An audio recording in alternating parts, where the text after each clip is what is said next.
అందుకే మీకు అందరికీ ఒక ప్రశ్న. ఆది కాండం మొదలుకొని ప్రకటన గ్రంథం వరకు సృష్టింపబడిన జీవరాశులలో కానీ, మృగములలో కానీ, పక్షులలో కానీ, జంతువుల్లో కానీ ఏదైనా దేవుని మాటకు వ్యతిరేకంగా పనిచేసిందా?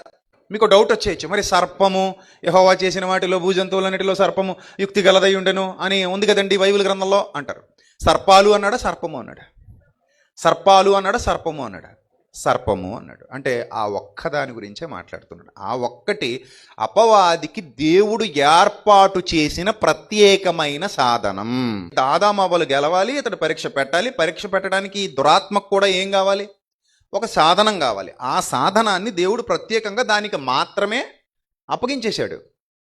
అప్పగించి దాన్ని శపించాడు. దాన్ని మాత్రమే సుమి, వేరే ఇంకేటికి లేదు శాపాలు. ఆ ఒక్కదానికే ఆ శాపం.